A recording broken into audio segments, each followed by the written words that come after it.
From the headquarters of Ramsey Solutions, this is the EntreLeadership Podcast, where I take calls from leaders like you, business owners and business operators just like you. Now, this is a show by a CEO of a company. I grew this from a card table in my living room to a little over 1,000 folk working here now. And so I got the same problems you got. I've done some of the same dumb things you've done, only I've already done them. And I'm here to help you not do the dumb things. There you go. It's not easy. Practitioner, in other words. This is not about theory. You want to be part of this program? Well, call me and we'll talk about your business questions. I love them. I'm a huge fan of small business in America today. The phone number is 844-944-1070. If you leave a voicemail, our team will get back to you and make you a caller. Or if you want to just leave a little bit about what's going on, we'll get back to you at the website, EntreLeadership.com/ask. Fill out the little form, and the guys will get back to you. Pretty simple. Jason's starting off this podcast in Los Angeles. Hi, Jason. Welcome to the EntreLeadership Podcast. Hi, Dave. How you doing? Better than I deserve. What's up in your world? Well, I'm excited to talk to you today. I am 43 and married with 2 small kids, and at home we're on baby step 4, 5, and 6. So thank you very much for that. And I run a surfboard factory out here on the coast. Cool. And I have about 5 employees now. We've been operating for about 8 years, and it was just me and one other employee for the majority of those years. Mm-hmm. And through COVID, we just kept getting busier and busier and busier. So good problem to have. Mm-hmm. And instead of looking for employees from the small pool of surfboard builders out here, I decided to hire some friends and train them. And I found that that was a better fit, having some personalities that matched and we all get along. But now I've noticed that it's become a little more difficult for me to talk about things like money or talking about cash flow problems or making payroll, just some of the normal complaints you make as a business owner. Or on the personal side, spending money, working on our house, going on vacation. I've noticed that's kind of started to trickle into our friendships, and I just feel awkward sometimes outside of work, hanging with my friends, and even inviting them out to dinner or concerts or going on small trips, things like that. So I'm just wondering, how can I keep these relationships and friendships healthy? And do I need a new set of friends, or because that's getting harder to do as I get older? Well, I don't think you're going to be able to vent about business problems to your team. Okay. Other than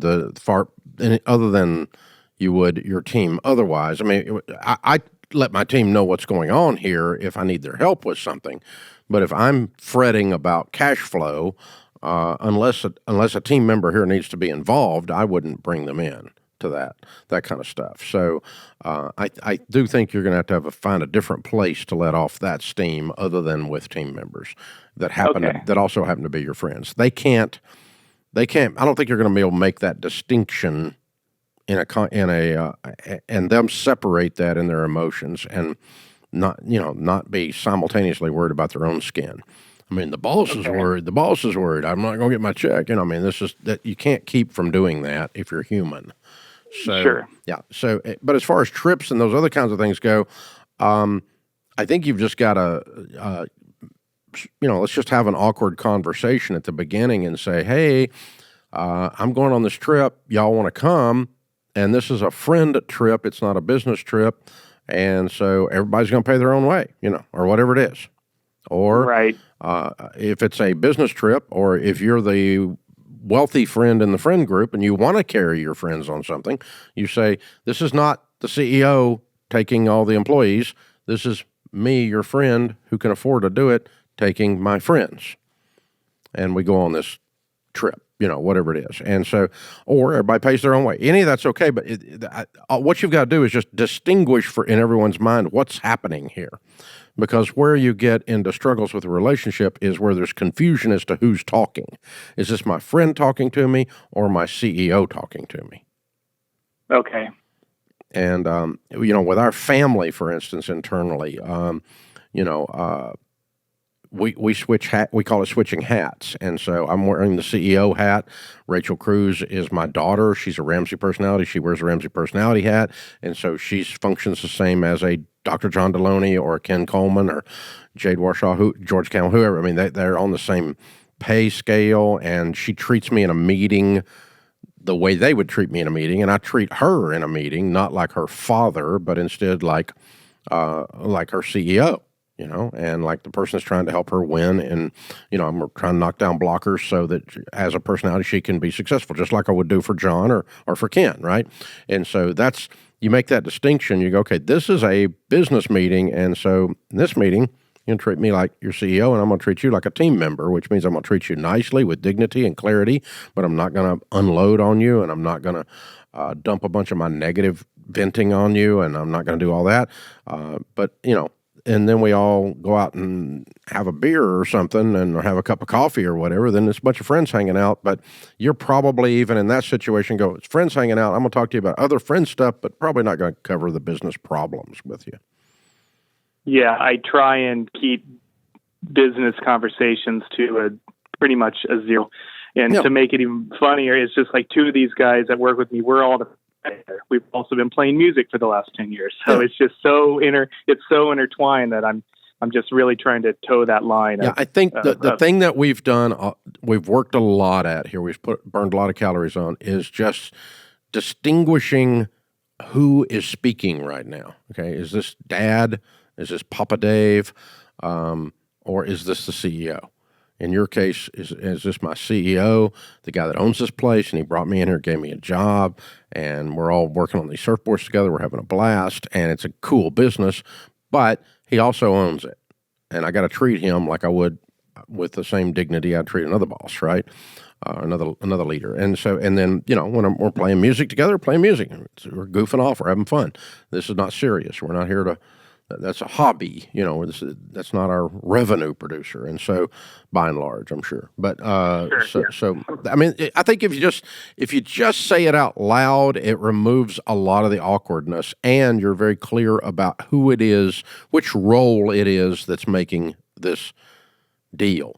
And so, like, I hired two very good friends early in our process, the people I'd known for 30 years. And, when one of them was leaving, I took him to dinner, and he starts telling me this, and this, and this. And I said, look, here, let me just change hats, okay? I'm going to be your friend right now, okay? Based on all the things you just said and how you feel about the company, you should leave. If you told me if you worked somewhere else and you told me that about, he was voicing all these things he hated about Ramsey, hated about this, hated about that, my leadership style, whatever, all that kind of stuff. I said, as your friend, if you were working somewhere else and you told me all that stuff, I would tell you to go get another job that you liked. And so as your friend, I'm going to tell you to go get another job that you like, I mean, and it worked out pretty good. I mean, we're still friends. So, but he didn't stay, and he didn't need to stay. He was over it, Yeah. So that's okay. I mean, it's okay. Everything's, it's you can do whatever you want to do with all that. So, but again, extra communication, a little awkwardness on the front end of conversations, and stay in your lane. Stay clear. Be clear about who it is that's speaking. This is a company conversation, and I'm the owner of the company, and you're a team member. This is a friend conversation, and we're going on this trip, and everybody's going to pay their way because that's what friends do on these type trips, or whatever it is, okay? And regardless of the difference in your wealth or their wealth or whatever, unless you just as a friend wanted to take a bunch of your buddies and pay for it, and that's okay too, however you want to do that. So again, just lots and lots and lots of clarity like that. So yeah. Very good stuff. Very good stuff. Very well done. This is the EntreLeadership Podcast. Your business is humming, but now you're falling behind. Your team's buried in manual work. It takes forever to close the books. Arriving at one source of truth is like pulling teeth. If that describes your business, you should know these numbers: 36,000, 25, and 1. 36,000 businesses have upgraded to NetSuite by Oracle, because NetSuite is the top cloud financial system for streamlining accounting, financial management, inventory, HR, and more. NetSuite turns 25 this year. That's 25 years of helping businesses do more with less, close their books in days, not weeks, and drive down costs. And one.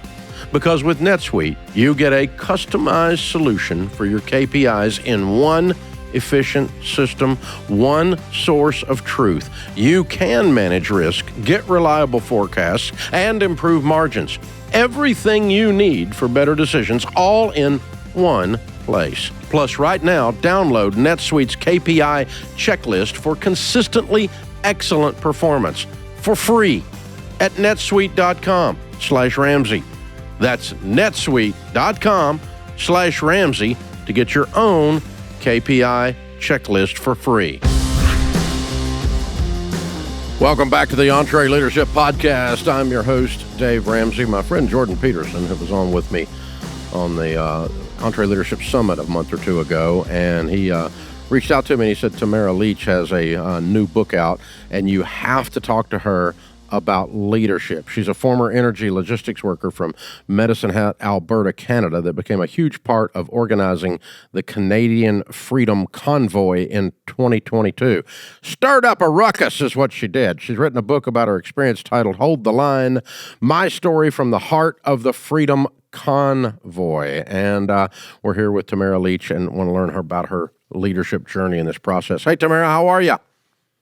I am fantastic. Thank you so much for having me today. Well, we're honored to be with you. So you had a background in energy logistics. So when do you start recognizing out of that you've got these leadership skills and you leaned into this whole convoy situation?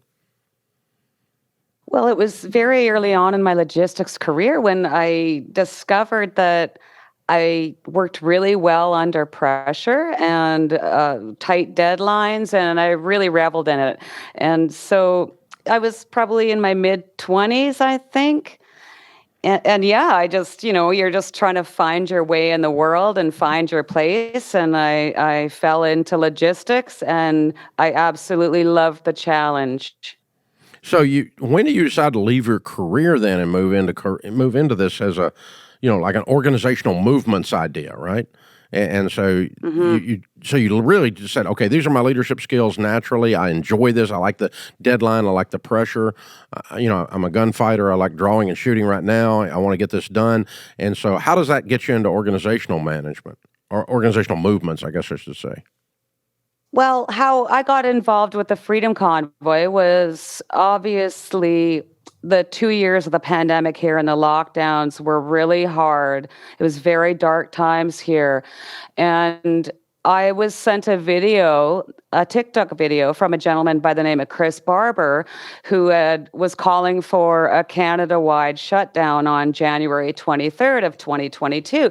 So I gave him a call. I said, I want to help you in any way that I can. My skills are logistics, administration, and organization. You're going to need social media. You're going to need some funding. How can I help you? Okay, so you believed in the cause and you just dove in. Yes. All right, cool. And for those, give us a little background for Americans maybe that didn't follow the news story and didn't follow the whole thing. Exactly what happened with the Freedom Convoy? What was the goal, and then what did you guys actually do? Well, the catalyst of the Freedom Convoy was when our Prime Minister was going to implement the trucker mandate, which was effectively going to require truck drivers who had just been hailed as heroes for 2 years, require them to show a vaccine passport or quarantine every time they crossed the American border and came back to Canada. So what that would look like, along the border, of course, we've got truckers that are back and forth every day, and they have families to feed. So obviously 14 days of quarantine wasn't realistic. So that was really the catalyst. And as we were talking to people and getting, hearing about the support that was out there, it became about stopping the mandates. Like I said, we were under horrible restrictions here in Canada, completely segregated, and we just had enough. Yeah, we just got fed up. And then the convoy was basically created a traffic jam of sorts, right? It did. We drove across the country. I left Medicine Hat on January 24th, and that's when I met Mr. Barber for the first time. And I traveled with him across the country. And what we saw was this amazing network of supporters. There was people lining the highways, on the overpasses, holding Canada flags, little kids with signs saying, "Thank you, truckers." People were praying on their knees for us on the side of the road. It was just one of the most amazing shows of unity I've ever seen. I mean, I grew up always being so fascinated with patriotism in the United States and how, you really love your flag and you really have this strong sense of your country. And I always admired it. And I think for me, the convoy was the closest thing that I'll ever feel to that. Yeah.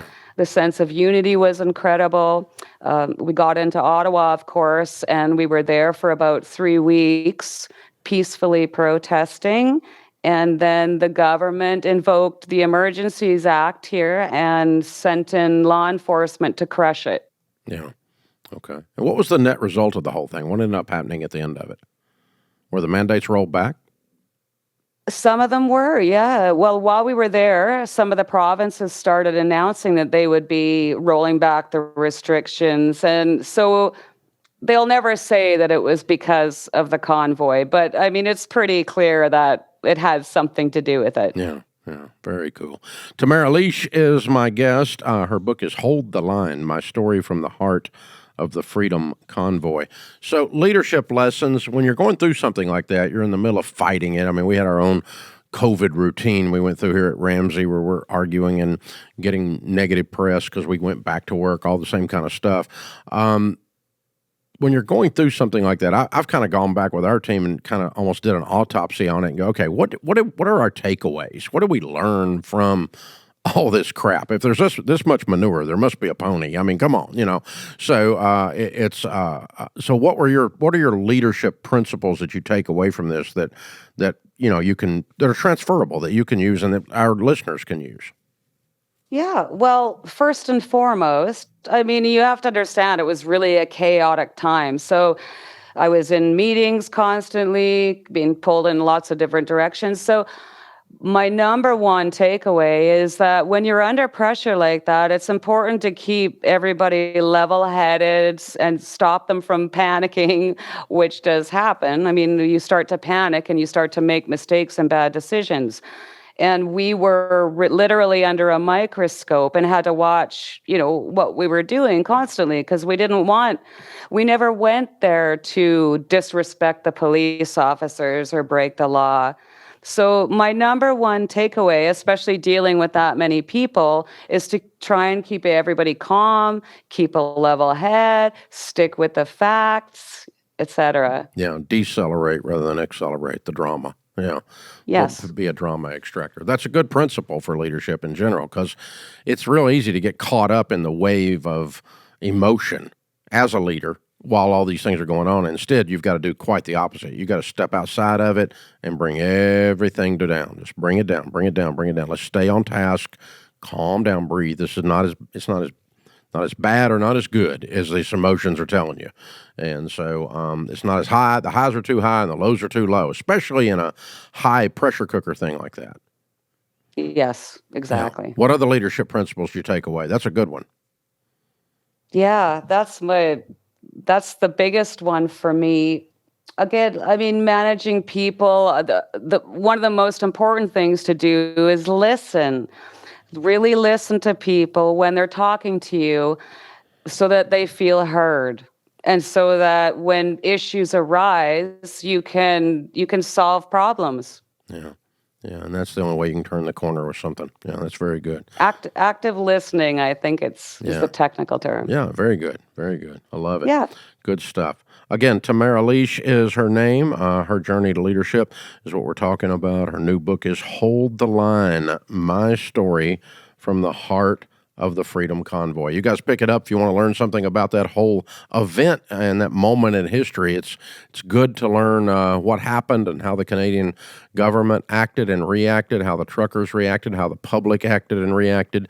It's good to see those kinds of things and know, because if you don't face, we're probably not going to face that thing again, but we are going to face something like it in times. And so there's times that, it's something as simple as trying to get a building built and dealing with the building codes. I mean, it's just, there's always a regulator. There's always somebody doing something and that's slowing down or pushing back against people trying to do business. And, and so there's always a good takeaway from a story, a journey like Tamara has been on. Hey, Tamara, thank you so much for joining us. I appreciate you going to all the trouble to get all this studio and garbage set up. It's a mess, and it worked out. We got you here, and I can tell Jordan we were able to get you on, and hopefully we can help you promote the book a little bit. We appreciate you hanging out with us. Thank you so much. Have a great day. You too. Thanks for coming. Tamara Lich. The book is Hold the Line, My Story from the Heart of the Freedom Convoy. You want to be sure and pick that up as quick as you can. Good stuff. Hey, appreciate Jordan. Let me know about her. That's an interesting lady. She's got a lot to say. This is the EntreLeadership Podcast. EntreLeadership Master Series is coming up this November. Hey, you've heard me talk about the stages of business on this podcast. If you're a business owner trying to level up to the next stage, maybe you're trying to go from Pathfinder to Trailblazer or from treadmill operator to Pathfinder, you need to be at the EntreLeadership Master Series. We're going to cover this stuff in the 5-day conference in a deep dive into the skills that you've got to have to grow and run your business, get more control, have more fun. Do not miss Master Series. It's November 5 through 10. It's going to be a blast. If you're trying to grow your business, you cannot afford to miss this. Go to EntreLeadership.com/Master Series. Get your tickets today before they are gone. Stephen is in Memphis. Hey, Stephen, welcome to the EntreLeadership Podcast. Hi, Dave. Thanks for having me today. Sure, man. What's up? I guess I should actually say thank you to Emily for getting me through. She's a world-class gal. I just want to tell you that. She's been great through all this, and I appreciate her. Well, thank you. And I heard you talking about EntreLeadership. I was able to attend the week-long EntreLeadership in 2015, got to come to your house and hang out one night for hors d'oeuvres and all, and got to see your house. So when you call it a world-class event, I can attest to that. It sure is, and I had a good time and took a lot of things away from that, so I appreciate that. Well, awesome. Thank you. Got a family business, first generation, so I can't blame anybody except myself. It's all my fault for anything that goes wrong. But I got 90 team members, operate 2 grocery stores and 2 convenience stores. And if I remember correctly, I think you said Miss Sharon's family was in the grocery business at one time. Yeah, they had a market at one point, yeah. Yeah, so got a great team. They range anywhere from 16 years old to 70 years old. We try to treat them very well, want them to enjoy their job, of course, as much as possible. Have more compliments about how friendly our team is than anything else in our business, so we're really proud of that and really proud of them. Mm-hmm. So my question today is, we have department managers and store managers, and we have bonus programs for them, of course. But I've always heard you say, I've listened to you a long time, and I always heard you say that you'd put the receptionist on commission if you could figure out how to do it. Yep. So my question is, like for, say, cashiers and guys that are carrying out groceries and stocking shelves and sweeping the parking lot, would you have any thoughts on how we could reward them? And we do, of course, from time to time, but it's hard to kind of measure how to reward them, with a quote-unquote bonus program like we do our other managers. And just wondering if you had any thoughts on that. It's not necessarily money. It's not necessarily a comp plan in something like that. Sometimes it's, we just are going to take everyone that is not in leadership. So all the cashiers, all the guys sweeping the parking lot, all the guys carrying out the groceries, gals, whatever, and we're all going to do X. Like, I've got a friend that took his whole team like that. They took the whole maintenance team, which was a large team in his case, to Dollywood. They just loaded them up, took them to Dollywood for the day, and paid for the buses to fly to drive them over, and took their families with them, and did all. You might not go that big. In your case, he's running a larger operation than you are, but you could do something as simple as, we're all going to this restaurant. We're all going to get pizza. We're all going to the local bowling thing, or whatever it is. Find some kind of an event. The other thing I've done, it's been pretty successful on stuff like that, is you can rent out the entire movie theater for just a few dollars. I mean, like $500 or $1,000, and show a movie. So go to the local movie theater, and if you find a movie that is appealing to everyone, especially that age group, then just we're all going on Tuesday night to this, and it's on us. And bring a friend, bring a date, bring a whatever, yes, sir. That kind of thing. And you spend $1,000, and all of a sudden you're just rewarding and just saying you're important. And it doesn't necessarily have to be comp. It's difficult with part-time team members, young team members that are high turnover, to create a actual comp plan that is ongoing. That is an extra bonus plan that's measuring it here or there. So I don't know. I wouldn't know how to do that actually in that situation. I don't have a good suggestion, but I would try to catch them doing something right and give them a $50 handshake. I would go rent out a movie theater. I would rent out a pizza place, buy out a restaurant for the night, for whatever, that kind of a thing. Every 6 months, and just word gets out that that's how you treat the team members that are doing the frontline work, and you'll be attractive to them. They'll want to stay, and you'll be able to get new ones. This is the EntreLeadership Podcast. Hey guys, I'm Dave Ramsey. Thank you for listening to the EntreLeadership Podcast. If you want to help us, we could use your help. You can help us by clicking the follow button, the subscribe button. Leave a review, a nice 5-star review. Those 1 stars don't help. It's not funny. Go somewhere else if you don't like the show. It's okay. We're cool. We're not for everybody.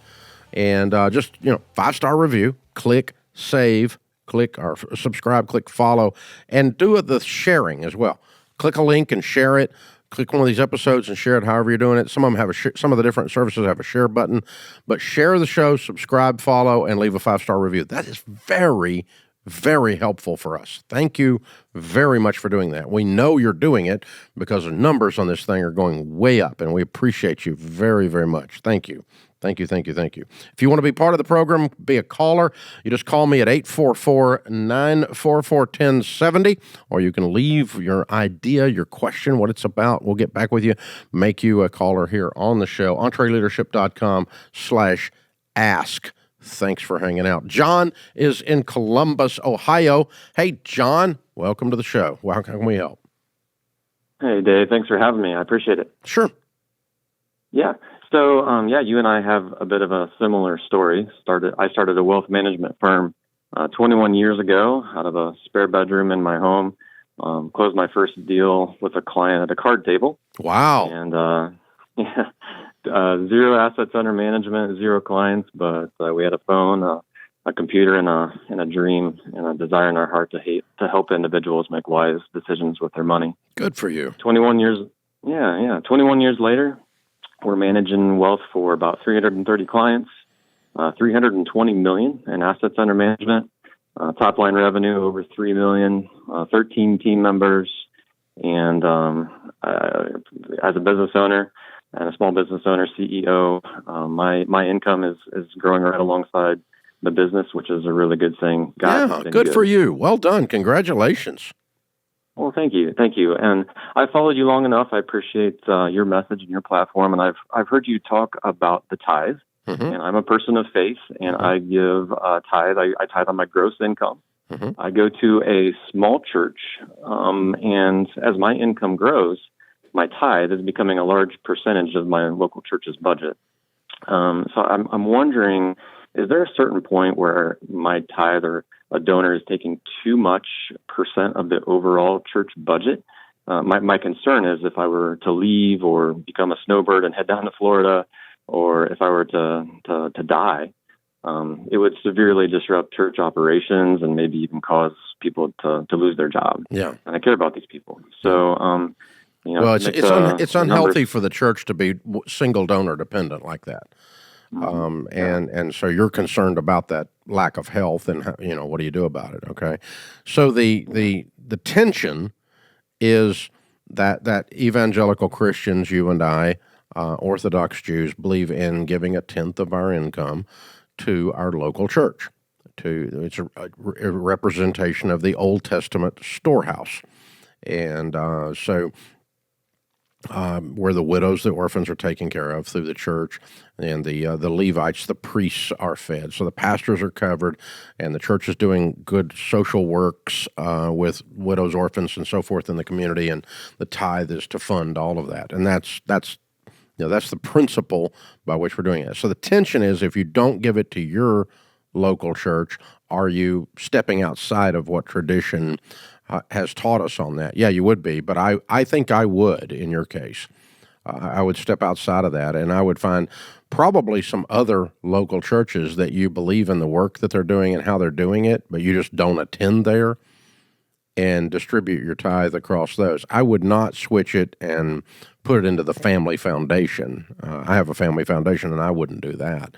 But I'm not going to allow our tithe, Sharon's and mine, to disrupt our church either. I'll just pare it back and send it to some of the other churches in the area that I know and that are good people and so forth. I'll still be a substantial giver, but I don't want a church dependent on a single giver. And if I was a pastor, I'd be concerned about that.